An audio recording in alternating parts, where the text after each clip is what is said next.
Estamos con Isis sin velo, tomo 2, capítulo 41, donde nos quedamos en la última sección. Este universo visible de espíritu y materia, dicen, no es más que la imagen concreta de la abstracción ideal. Este universo físico, el que conocemos con nuestros sentidos, está hecho de espíritu y de materia. Dicen que este universo no es más que la imagen concreta, una imagen que se solidificó de la abstracta ideación ideal. Primero está el universo dentro de Brahma, dentro de Dios, y después sale por una expiración y después vuelve por una expiración. Así es el universo, no es más que la imagen concreta. La imagen concreta de la abstracción ideal. Hay una abstracción que es la ideación universal. Fue construido el universo sobre el modelo de la primera idea divina. Así nuestro universo existió desde la eternidad en un estado latente, estaba dentro en el cerebro como pensamiento. Fue construido este universo en el modelo de esa primera idea divina, que bella expresión. Así nuestro universo existió desde la eternidad dentro de la deidad en un estado latente, potencial, como el pensamiento que se convierte en palabra. El alma que anima este universo puramente espiritual es el sol central, la deidad suprema en sí misma. Estos conceptos bellos, el alma que anima este universo, el anima mundi. ¿Quién es ese alma? Es la deidad. Dice que el alma que anima este universo puramente espiritual es el sol central, es la deidad o alción, es la deidad suprema en sí misma, que es el alma de este universo. No fue el mismo quien construyó el universo físico, la forma concreta de su idea, sino fue su primer hijo, su primogénito. De ahí la importancia. No fue el mismo quien construyó la forma concreta, la deidad, no puede tener relación con estos. No fue el que construyó la forma concreta de su idea, sino fue el Logos, su primogénito Lucifer. Y como fue construido sobre la base de la figura geométrica del dodecaedro, el primogénito. Así construyeron este universo sobre la figura geométrica del dodecaedro, que es una figura, un sólido platónico de 12 partes. Así como los dioses principales son 12 del zodiaco, los 12 meses tienen una relación. El dodecaedro, quien lo construyó fue el primogénito. Se complació en emplear 12.000 años en su creación. Fue la que tardó 12.000 años. Fue el primogénito, el Logos, Lucifer, quien lo hizo. Y tardó 12.000 años en su creación. Véase Platón, el Timeo, la cosmogénesis según Platón. Este último número se expresa en la cosmogonía tirrénica, que muestra al hombre creado en el sexto milenio, en la mitad de la construcción. Primero fue el cosmos, cosmogénesis, y después vino la formación del hombre. A la mitad, la antropogénesis, que fue en la tercera raza lemur. Este último número se expresa en la como cosmogonía tirrénica. Esta era una Tirrenia, una ciudad costera de Italia. Se conocía mucho esa cosmogonía etrusca o terrusca o tirrénica. Este último número se expresa en la cosmogonía etrusca, de que muestra al hombre creado en el sexto milenio, en la mitad de toda la creación. Esto lo dice Suidas en su capítulo 5 sobre Tirrenia. Suidas era un gran lexicógrafo, biblioteólogo griego del siglo X. Y Tirrenia era una parte etrusca. Esto concuerda con la teoría egipcia de los 6.000 años y con el cómputo hebreo de la Biblia. El sexto milenio, recordamos esto. Esto concuerda con la teoría egipcia y los 6.000 años, edades, con el cómputo hebreo. El lector comprenderá que por años se entiende edades, no meros periodos de 12 meses lunares cada uno. Esa es la diferencia. Se refiere a que los años son edades, no meros periodos de 12 meses lunares cada uno. Pero fue a la mitad de la creación el hombre. Sancho Niatón, en su cosmogonía, declara que cuando el viento, cuando el espíritu se enamoró de sus propios principios, el caos, se produjo una unión íntima. Ya vimos la mitología, la cosmogonía de los tirrenios. Ahora mencionan a Sancho Niatón. Fue un importante autor precristiano que escribió sobre la cosmogonía egipcia, Sancho Niatón.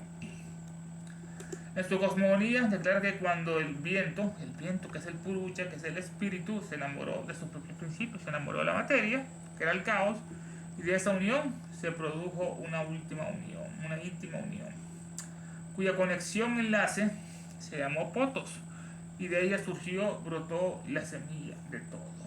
Se unió el espíritu, el viento con el caos, y nació potos de esa unión íntima, y de ella brotó la semilla de todo, el semillero del universo.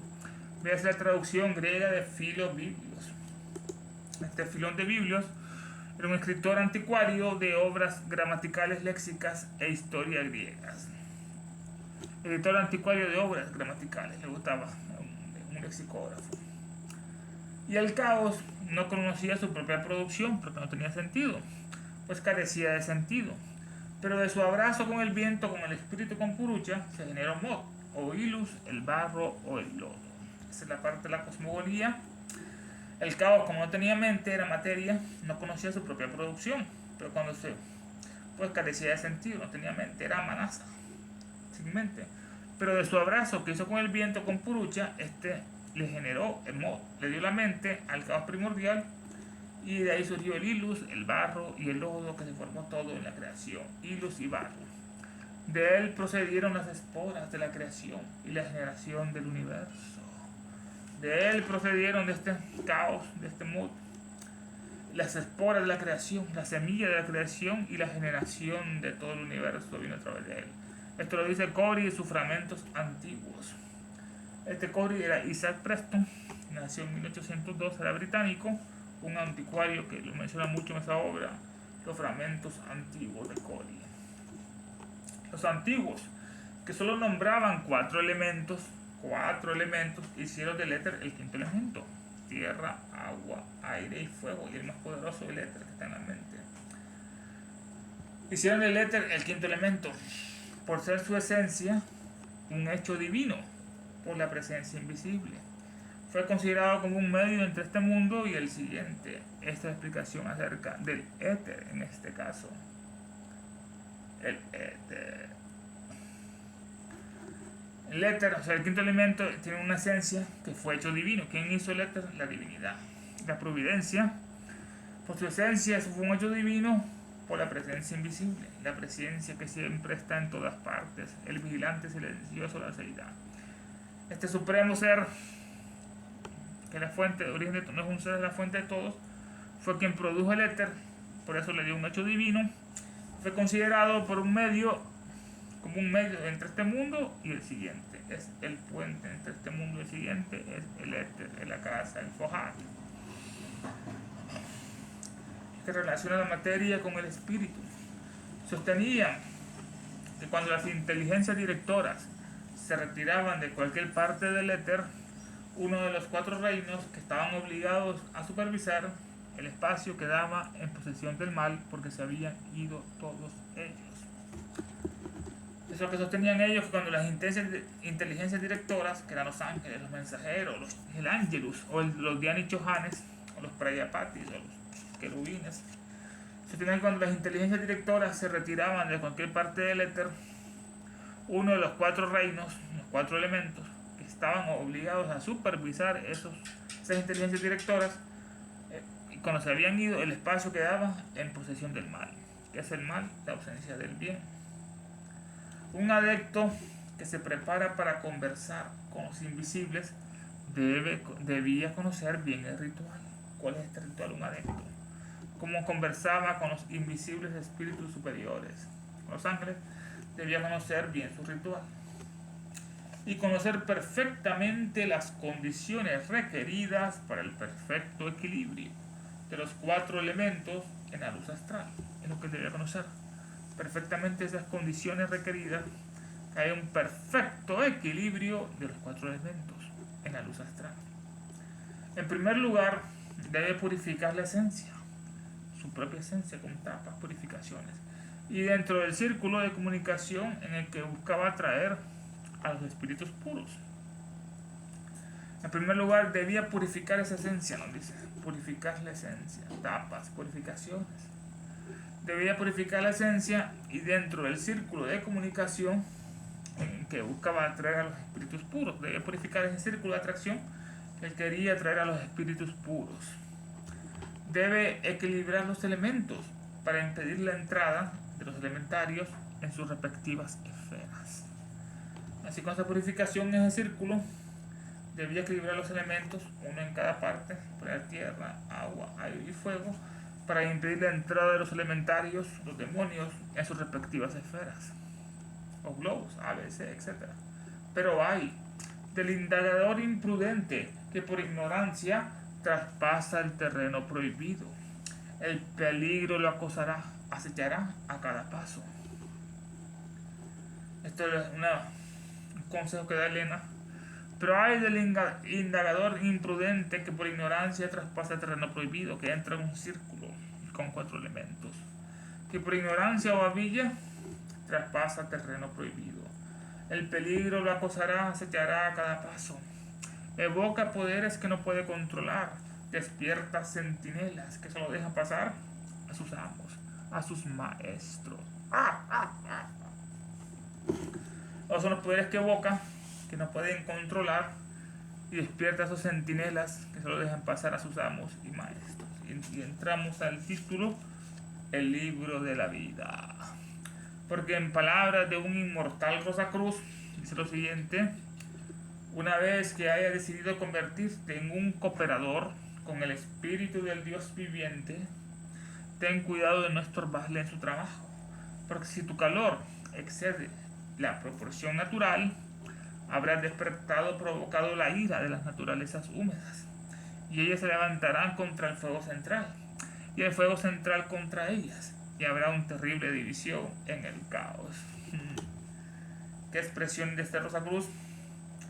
Una vez que hayas decidido convertirte en un cooperador con el Espíritu de Dios, como te conviertes en un colaborador con el Espíritu de Dios, del Dios viviente, que es el Lucifer, es el Logos manifestado, ten cuidado de no estorbarle en su trabajo, en su obra, ten cuidado, porque si tu calor, el fuego que llevamos dentro, porque si tu calor excede la proporción natural, habrás despertado, provocado la ira de las naturalezas húmedas, y ellas se levantarán contra el fuego central. Si tienes mucho calor, entonces habrás despertado la ira de las naturalezas húmedas, porque se están destruyendo las ondinas, y ellas se levantarán contra el fuego central, contra Lucifer, contra el Sion, el Loco manifestado. Y el fuego central se levantará contra las naturalezas húmedas, contra las ondinas, y habrá una terrible división en el caos. Aquí sobre este inmortal Rosacruz dice que estas naturalezas húmedas, damos la ortografía y las palabras de este cabalista que vivió y publicó sus obras en el siglo XVII, 1600. Usamos las mismas frases y estilos de este cabalista que vivió y publicó sus obras en el siglo XVII, o usamos la ortografía y las palabras. Generalmente se le considera como uno de los alquimistas más famosos entre los filósofos herméticos. Se le considera como uno de los alquimistas más famosos entre los filósofos herméticos, quien será Paracelso, Angao, Eugenio Filaleteo, etc. Hay una nota sobre, y todo vendrá un tremendo caos. Los filósofos materialistas más positivos están de acuerdo en de que todo lo que existe evolucionó a partir del éter. Es lo que dicen estos. Los filósofos materialistas más positivos, tienen algo de razón, están de acuerdo que todo lo que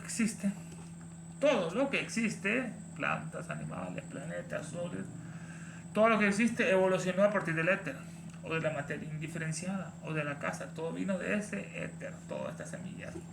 Por lo tanto, el aire, el agua, la tierra y el fuego, los 4 elementos primordiales, también deben proceder del éter y del caos en la primera duada. Así es. Todos los 4 elementos, estos elementos primordiales, todos procedieron del éter. El espíritu, la conciencia, el purucha, el 5.º elemento, todos procedieron del éter y el caos, esta duada. Todo viene del espíritu y la materia, del purucha con el prakriti, del éter y el caos, que es la primera duada. Todas las fuerzas que son imponderables, que no se pueden medir si son ahora conocidas o desconocidas, proceden de la misma fuente, del éter. Todas esas fuerzas imponderables, como no se pueden medir exactamente, el magnetismo que hay en el universo, la electricidad que está en todas partes, Foucault, el flogisto, el calórico, los fluidos luminosos, eran los imponderables de la ciencia, no se podían medir. Si ahora eran conocidos o desconocidos, proceden todos de la misma fuente, de Foucault, del éter, de la casa. Proceden de todos estos grandes, estos elementos.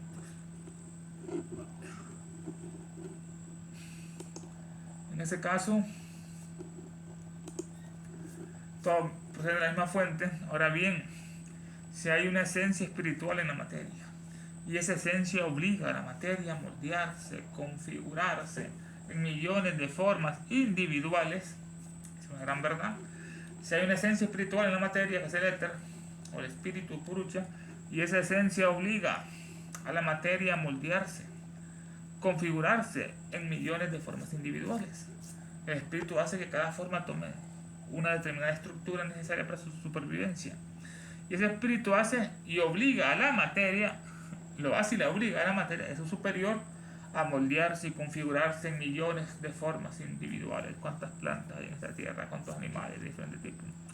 Porque es ilógico afirmar que cada uno de estos reinos espirituales en la naturaleza está poblado con seres evolucionados de su propia materia etérica. Es la pregunta. ¿Por qué es ilógico afirmar esto? Que cada uno de estos reinos de naturaleza espirituales, los reinos son los 4 elementos o los elementales. ¿Por qué es ilógico afirmar que cada uno de estos reinos espirituales en la naturaleza está poblado por quienes? Por elementales, que son hechos de la materia etérica. Cada uno de estos reinos de naturaleza está poblado con seres evolucionados, han evolucionado a partir de su propia materia etérica. La química nos enseña que al cuerpo del hombre hay aire, hay agua, hay tierra y calor o fuego. Es lo que la química nos ha enseñado. El aire está presente en sus componentes, en los tejidos, en los pulmones que entran por la nariz. El aire lo distribuye por toda la sangre. Hay aire en nuestro cuerpo, el aliento. Tenemos agua en las secreciones, en los humores, en la vejiga. En las secreciones puede ser la saliva, el sudor y los ya conocidos, orín. Tenemos agua dentro de nosotros. Tenemos tierra. ¿Dónde está? En los constituyentes inorgánicos, como son los huesos, que están hechos de mucho calcio y hierro. Ahí está la tierra, en nuestros huesos. Ya van 3. Y tenemos el fuego corporal o el calor animal, que está en la sangre o que está en nuestro corazón, que es el sol. Están los 4, el fuego en la sangre y el corazón, el agua en las secreciones, en los humores, el aire en los pulmones y la tierra en los huesos. El cabalista sabe por experiencia que un espíritu elemental contiene solo un elemento. Eso es lo que el cabalista sabe por experiencia, que un espíritu elemental contiene solo un elemento. Eso es lo que el cabalista sabe, que por experiencia lo conoce, que solamente hay un espíritu elemental, que un espíritu elemental contiene solo un elemento. Las ondinas solo están en el agua, no pueden estar en el aire o están los silfos, ni las gnomos, la tierra, no pueden estar con la salamandra del fuego. Y cada uno de los 4 reinos tiene sus propios espíritus y elementales peculiares. Cada uno de los reinos tiene sus propios elementales peculiares, siendo el hombre superior a ellos, claro está, a los elementales. La ley de la evolución encuentra su ilustración, su imagen, en la combinación de los 4 elementos que hay en el hombre. Tanto el éter, que está en la mente, en el cerebro, el más poderoso. Por eso el poder del pensamiento es tan grande que podemos imaginar cualquier cosa. No tiene límites, es infinito la mente, como el éter. Así que la ley de evolución encuentra su ilustración en la combinación de estos 4 elementos en el hombre, que lo hace superior a los elementales, que solamente tienen un elemento, nosotros tenemos 5, diversidad, a la potencia. Por lo que estando el hombre constituido por los 4 elementos ya estudiados, es superior el hombre a los elementales y se confirma en él la ley de evolución, en otra traducción de esta narración. El espíritu de armonía y de unión se apartará de los elementos perturbados por la mano imprudente. Estamos volviendo ya a la lectura. Nos habíamos quedado, y el fuego central se levantará contra las naturalezas húmedas y habrá una terrible división y caos. El espíritu de armonía y de unión se apartará de los elementos perturbados por la mano imprudente. Ese espíritu de la armonía, que bello, y de la unión se apartará de los elementos perturbados por la mano imprudente, que estaba ayudando a Logos, a Lucifer, pero de una manera inadecuada. No sabía cómo equilibrar los elementos. Y las corrientes de fuerzas ciegas serán inmediatamente infestadas por innumerables criaturas de la materia y del instinto, los malos daimon de los teurgos, los malos demonios de los teurgos de la obra divina. Así que se despertarán corrientes de fuerzas ciegas, serán inmediatamente infestadas estas corrientes de fuerzas ciegas por innumerables criaturas de la materia, que son hechos de la materia y del instinto. La naturaleza no ayudada fracasa. Estos son los malos daimon de los teurgos, los diablos de la teología, los nocmos, salamandras, silfos, ondinas, asaltarán al temerario imprudente ejecutante bajo múltiples formas aéreas que lo van a atacar. Esos elementales, diablos de la teología, asaltarán a este temerario imprudente ejecutante bajo múltiples formas aéreas. Así lo van a atacar, porque Aéreo es el príncipe de las tinieblas, es Lucifer, el reino de los vientos, como dicen en otra parte, es el Eolo. Así que atacarán al imprudente con múltiples formas aéreas. Incapaces de inventar nada, buscarán en tu memoria hasta lo más profundo. Son esos elementales incapaces de inventar nada. De ahí viene el agotamiento nervioso y la opresión mental de ciertas naturalezas sensibles en los círculos espiritistas o espirituales. Se agotan, se cansan enormemente estos seres porque son muy sensibles y tienen un gran agotamiento nervioso o una opresión mental, dolor de cabeza fuerte de ciertos medium cuando visitan a estos espíritus, estos círculos espirituales. Así que ellos, incapaces de inventar nada, buscarán en tu memoria hasta lo más profundo, estarán buscando ahí. Por eso es que la gente se siente mal, con opresión mental y con agotamiento nervioso. Esas personas sensibles agotarán los elementales, sacarán a la luz recuerdos del pasado largo tiempo olvidados. Esos elementales espíritus sacarán a la luz recuerdos del pasado largamente olvidados. Formas, imágenes, dulces recuerdos y frases similares desvanecidas hace mucho tiempo de nuestra propia memoria estarán todo grabado. Esas formas que hemos visto, esas imágenes, esos panoramas, esos paisajes, esos dulces recuerdos que hemos tenido y frases familiares que están tan desvanecidas hace mucho tiempo de nuestra propia mente, pero están vívidamente conservadas todas ellas en las profundidades inescrutables de nuestra memoria y en las tablas astrales del imperecedero libro de la vida que estamos analizando en esta sección, el libro de la vida, que todo está registrado en los registros acásicos, que le dice astrales. Entonces esos recuerdos, esas formas, esas imágenes, frases familiares estarán vívidamente conservadas en las profundidades inescrutables de nuestra memoria y en las tablas astrales del imperecedero libro de la vida. Están las tablas donde fue Elena los registros acásicos para crear estas sombras tan bellas. Cada cosa organizada en este mundo, tanto visible como invisible, tiene un elemento apropiado para sí misma. Cada cosa organizada, cada ser organizado tiene órganos. En este mundo, tanto visible como invisible, tiene un elemento apropiado para sí misma. A uno le gusta el agua, a otro la tierra, a otro el fuego, etc. El pez vive y respira en el agua, como lo hace por las branquias.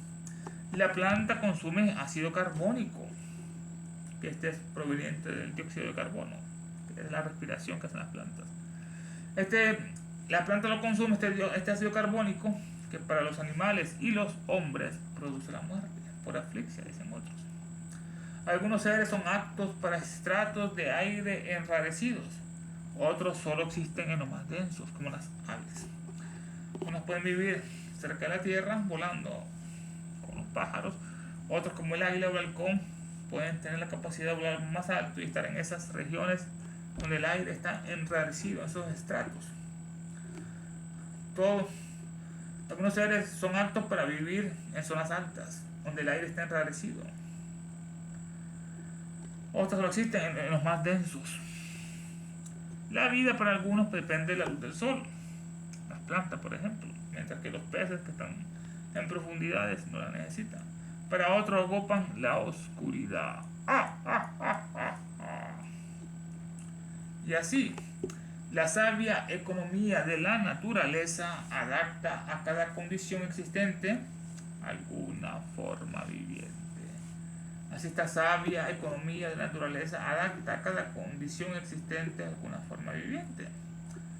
Estas analogías justifican la conclusión de que no solo no hay ninguna porción desocupada de la naturaleza universal, no hay nada que sea desocupado, así lo justifican estos análisis.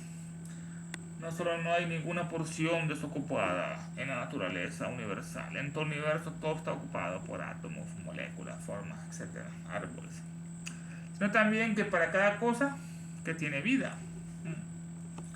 Esta analogía justifica la conclusión de que no solo no hay ninguna porción desocupada de la naturaleza universal, sino también que para cada cosa que tiene vida se dan las condiciones especiales. Y al estar dadas estas condiciones, son necesarias para que se desarrolle. Qué bella expresión, análisis comparativo, sino que también para cada cosa que tiene vida, cada ser, se dan las condiciones especiales que están amuebladas, dice, y al estar dadas estas condiciones, son necesarias para la existencia de esos seres. Ahora bien, suponiendo que haya un lado invisible del universo, claro que lo hay un lado invisible, el hábito fijo de la naturaleza garantiza, justifica la conclusión de que esta mitad visible está ocupada. Hay un hábito, una costumbre corriente en la naturaleza, garantiza, justifica la conclusión de que esta mitad está ocupada. Los bosques están llenos de ardillas, animales, etc., plantas.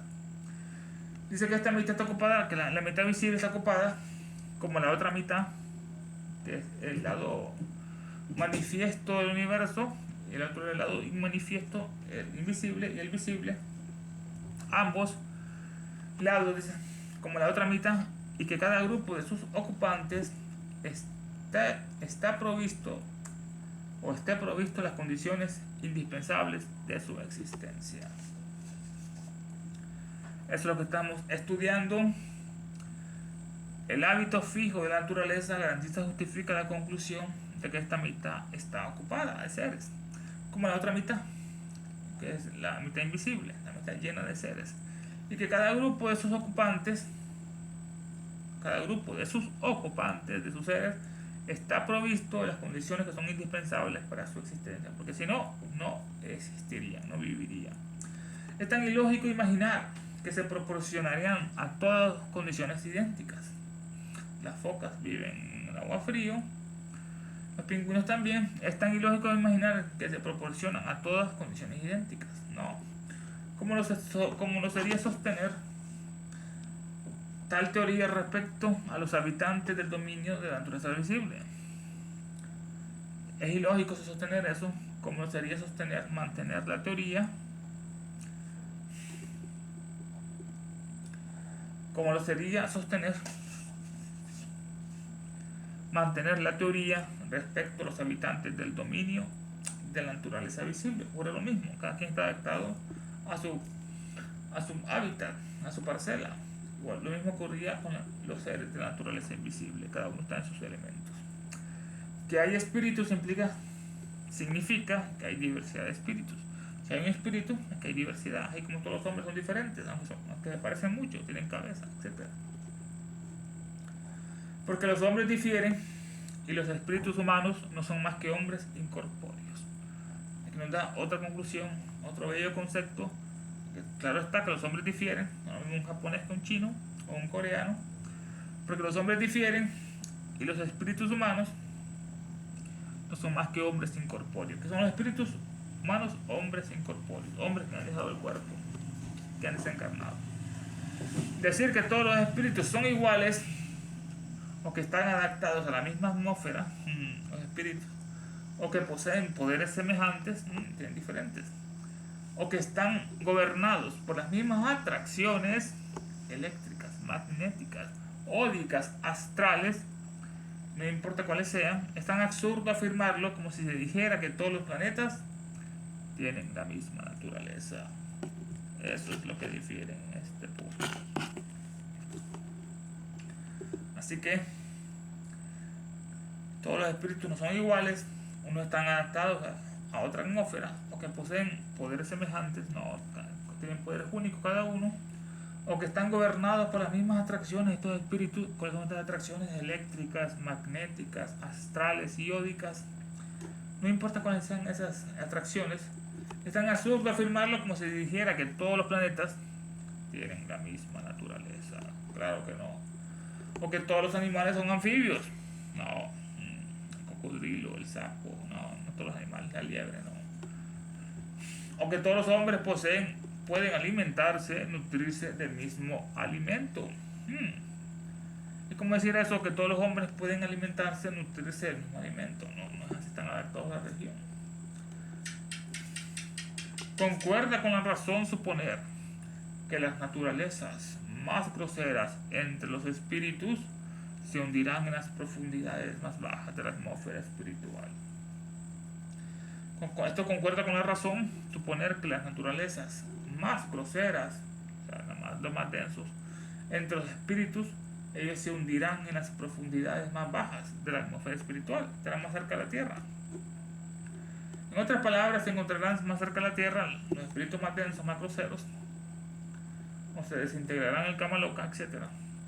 Inversamente, los espíritus más puros estarán más alejados de nuestra atmósfera, estarán en nuestro sol, en nuestra galaxia, etc.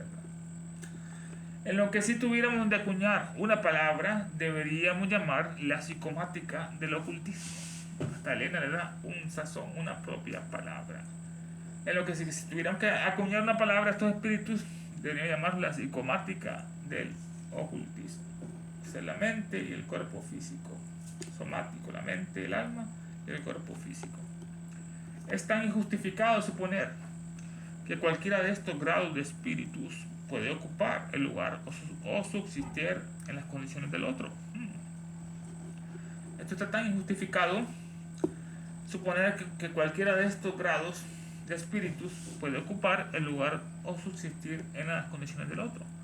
Las ondinas no pueden estar en el fuego de salamandras, ni viceversa. Esto pasa como en la hidráulica sería esperar que dos líquidos de diferentes densidades, agua y aceite, pudieran intercambiar sus marcas en la escala del hidrómetro de Baume. Da un ejemplo científico cómo difieren los espíritus, como en el caso de la hidráulica. Esta es una ciencia que es parte de la mecánica, que estudia el equilibrio y el movimiento de los fluidos, todo fluido, los ríos fluidos. Eso estudia la hidráulica, los fluidos. Sería esperar que todos los espíritus fueran como en el caso de la hidráulica, hay que esperar que dos líquidos de diferentes densidades, dos espíritus de diferentes densidades, pudieran intercambiar sus marcas en la escala, en el mismo lugar del hidrómetro de Baume. Este Baume fue Antonio, nació en 1728, fue un químico francés que inventó esa escala de Baume para separar los líquidos de diferentes densidades, que lo marcaba en un punto y otro en otro. Gorres, describiendo una conversación que tuvo con algunos hindúes de la costa de Malabar, informa que al preguntarles si tenía fantasmas entre ellos, respondieron: sí, ya sabemos que son malos espíritus. Este Gorres era un escritor, su nombre es Joseph Gorres, alemán. Nació en el año 1776, era un escritor y periodista. Así que Gorres, describiendo una conversación que tuvo con algunos hindúes en la costa de Malabar, cerca de Madrás, informa que al preguntarles Gorren, si ellos tenían fantasmas entre ellos, respondieron los hindúes que sí. Pero sabemos que son malos espíritus los fantasmas. Los buenos casi nunca pueden aparecer. Están en otro plano. Son principalmente los fantasmas, los espíritus de los suicidas, de los asesinos o de los que mueren de muerte violenta. Estos son los espíritus, son principalmente los espíritus de los suicidas que aparecen, los malos espíritus de los hindúes o de los asesinos o de los que mueren de muerte violenta, que se vuelven errantes, ánimas errantes por el sufrimiento que eran malos. Esos son los malos espíritus. Estos revolotean constantemente y aparecen como fantasmas. Pasan revoloteando constantemente y aparecen como fantasmas. La noche es favorable para ellos. Seducen a los débiles mentales y tientan a los demás de 1000 maneras diferentes. Esto dice Gorre en su libro Mística, libro 3, página 73, la plática que tuvo con los hindúes. Los fantasmas malos seducen a los débiles mentales para que hagan crímenes y ellos tientan a los demás personas de 1000 maneras diferentes. Le buscan el lado flaco. Porfirio nos presenta algunos hechos espantosos cuya veracidad se corrobora en la experiencia de todo estudiante de magia. Que decía Porfirio, lo estamos introduciendo. Nos presenta algunos hechos espantosos, espanta, cuya veracidad se corrobora por la experiencia de todo estudiante de magia. Que decía Porfirio, dice que el alma, teniendo incluso después de la muerte un cierto afecto por su cuerpo, una afinidad proporcionada a las violencias con que se rompió su unión, vemos a muchos espíritus revoloteando desesperados alrededor de sus restos terrestres. Así es lo que dice Porfirio acerca del alma. Este alma es la larva, es el lemur, son los espíritus de las malas personas, son los camarrupas, los cascarones que se están desintegrando. A eso se despide Porfirio por alma, larva, lemur. El alma, dice él, los antiguos llamaban el alma a los espíritus de las personas malas. El alma era la larva y era el lemur. Los buenos espíritus humanos se convertían en dioses. Entonces esta distinción, como los antiguos decían al alma, llamaban al alma a los espíritus de las personas malas. Eso era el alma. O le decían también la larva o el lemur, que son los cascarones, las envolturas desechadas. Los buenos espíritus humanos se convierten en dioses y ayudan a los demás, casi nunca aparecen. El alma, teniendo incluso después de la muerte un cierto afecto por su cuerpo, es bueno la cremación, que se rompa ese afecto, se desintegra, tiene una afinidad por su cuerpo el alma proporcionada a la violencia con que se rompió la unión. Si fue muy violenta esa separación, va a haber una mayor afinidad entre el alma y su cuerpo. Vemos, dice Porfirio, a muchos espíritus revoloteando, desesperados, alrededor de sus restos terrestres. Qué horrible, están desesperados. Muchos espíritus están revoloteando, desesperados, alrededor de sus restos terrestres. Incluso los vemos buscando ansiosamente y con avidez los restos putrefactos de otros cuerpos. Así lo miraba Porfirio. Tenía una técnica para ver esos espíritus que andaban revoloteando por todas partes y buscando ansiosamente, con avidez, que buscaba los restos putrefactos de otros cuerpos. Pero, sobre todo, la sangre recién derramada, que parece impartirles por el momento algunas de las facultades de la vida. Por eso que en toda la hechicería usan la magia oscura, usan la sangre. Pero sobre todo, lo más importante, que es lo que más le atrae, la sangre recién derramada. Por eso que el demonio Jehová quería sangre de los animales, holocausto para expiar el pecado, quería sangre humana y quería guerra, esa bestia, para alimentarse. Y así le impartía por el momento algunas de las facultades que ellos tenían en la vida, como el sabor por los alimentos, etc. Esto es sacado de Porfirio, de los sacrificios sobre el verdadero culto. es sacrificio sobre el verdadero culto. No veo bien. Entonces, estamos en la parte de los sacrificios, obra, capítulo sobre el verdadero culto, apuleyo sobre el alma. Dice que los espiritistas que dudan del teurgo prueben el efecto aproximadamente de media libra de sangre humana recién extraída en su próxima sección de materialización. Wow. Aquí nos da una evidencia científica que los espiritistas que dudan del teurgo de Porfirio, está más elevado que ellos, estos espiritistas que dudan del teurgo de Porfirio prueben el efecto aproximadamente de media libra de sangre humana. ¿Qué efecto ocasionará? Media libra de sangre humana recién extraída, recién derramada en su próxima sesión de materialización. ¿Qué va a suceder si va media libra de sangre recién derramada? Si va a manifestar esos demonios. Por su parte dice Jámblico, hemos estudiado un gran teurgo místico, escritor neoplatónico del siglo 3 o 4 de Siria. Este era Jámblico, un gran teurgo.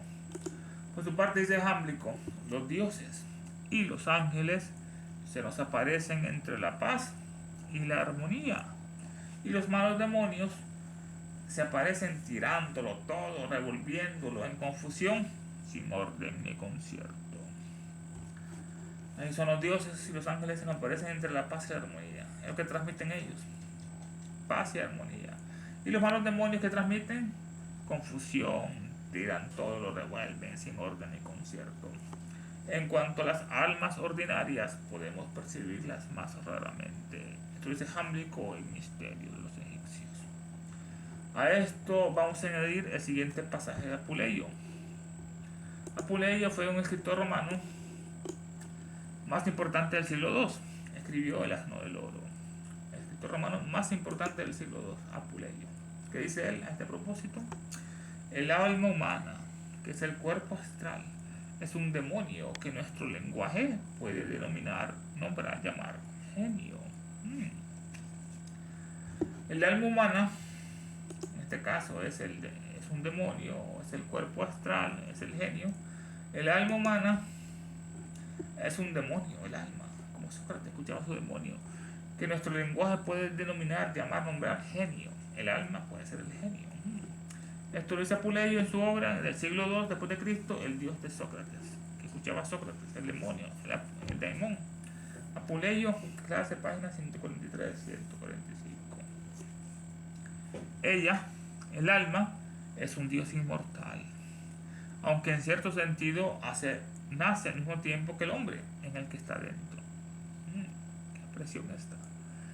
Ella, el alma, es un dios inmortal el alma, aunque en cierto sentido nace al mismo tiempo que el hombre en el que entra. El alma o demonio inmortal nace al mismo tiempo que el cuerpo físico del hombre. En consecuencia, podemos decir que el alma muere de la misma manera que ella nace. Ahí se cierra el círculo. Como nace, como muere, es lo mismo. En consecuencia, podemos decir que ella muere de la misma manera en que ella nace. El alma nace en este mundo al dejar otro mundo.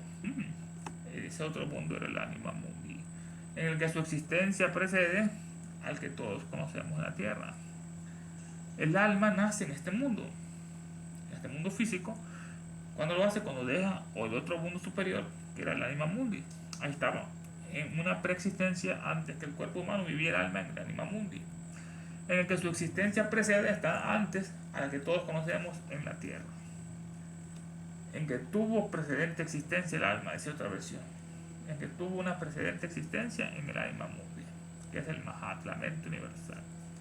Así los dioses, que consideran sus procedimientos, sus actuaciones del alma en todas las fases de varias existencias y en su conjunto, la castigan, y a veces por los pecados cometidos durante una vida anterior, que son los que saben esta